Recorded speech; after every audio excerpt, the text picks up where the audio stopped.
Genius টুকি টাকিতে আমি জিনিয়া তোমাদের সকলকে বেঙ্গল ফিউশনে স্বাগত জানাই।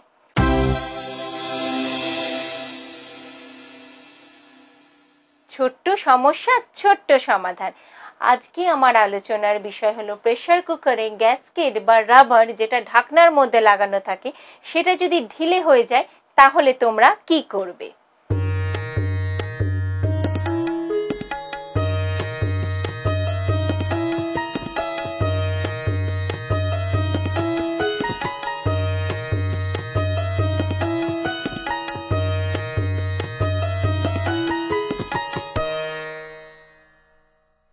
অনেক সময় দেখবে প্রেসার কুকারে চট করে হুইসেল হতে চায় না।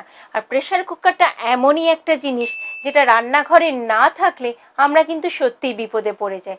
তাড়াহুড়োতে রান্নাই বলো কিংবা চটজলদি যে কোনো জিনিস সেদ্ধ করতে হলে প্রেসার কুকার চাই যায়। কিন্তু সেই প্রেসার কুকারের গ্যাসকেট বা রাবারটা যদি ঢিলে হয়ে যায় তখন আমরা খুব বিপদে পড়ি। আর সেটা নিয়ে সঙ্গে সঙ্গে তো আমাদের দোকানে যাওয়া সম্ভব হয় না বা পাল্টানোও হয় না।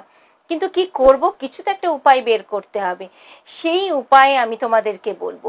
তোমরা ওই প্রেসার কুকারে গ্যাসকেট বা রাবারটা যেটা ঢাকনার মধ্যে লাগানো থাকে সেটা মাঝে মাঝে ফ্রিজের মধ্যে ভরে দাও। ফ্রিজের মধ্যে যদি তুমি মাঝে মাঝে রান্না করা হয়ে যাবে ধুয়ে টুয়ে নিয়ে তারপর ফ্রিজের মধ্যে ভরে নিলে, বা রান্না করার কিছুক্ষণ আগে ফ্রিজের মধ্যে ভরে রাখলে তারপর সেটা বের করে তুমি ওটা ঢাকনার মধ্যে লাগিয়ে দিলে, সেটা যদি করো না বন্ধুরা তাহলে কিন্তু এই ধরনের কোনো সমস্যাই হবে না। খুব সহজেই হুইসেল হয়ে যাবে। গ্যাসকেটটা ঢিলে হওয়া সত্ত্বেও, মানে রাবারটা যদি ঢিলে হয়ে যায় তাহলেও কিন্তু ফ্রিজ থেকে বার করে নিয়ে এলেই দেখবে বেশ টাইট হয়ে যাচ্ছে এবং ওটা এয়ার টাইট হয়ে গিয়ে তোমার হুইসেলটাও হচ্ছে আর গ্যাসটাকে ঠিক মতো আটকে নিতে পারছে। এই পদ্ধতি করে তারপরে আমাকে জানাও তোমার প্রেসার কুকার কিরকম ভাবে হুইসেল দিচ্ছে। কেমন লাগলো বন্ধুরা আমার এই টুকিটাকিটা, সেটা কিন্তু জানাতে ভুলবে না। যদি মনে হয় আমি তোমাদের সত্যি একটা উপকারী টুকিটাকি উপহার দিলাম তাহলে যতটা সম্ভব পারো সকল বন্ধুদের মধ্যে শেয়ার করো। কারণ প্রেসার কুকার আমাদের রান্নাঘরে অতি প্রয়োজনীয় একটা সরঞ্জাম যেটা সব রান্নাঘরেই থাকে।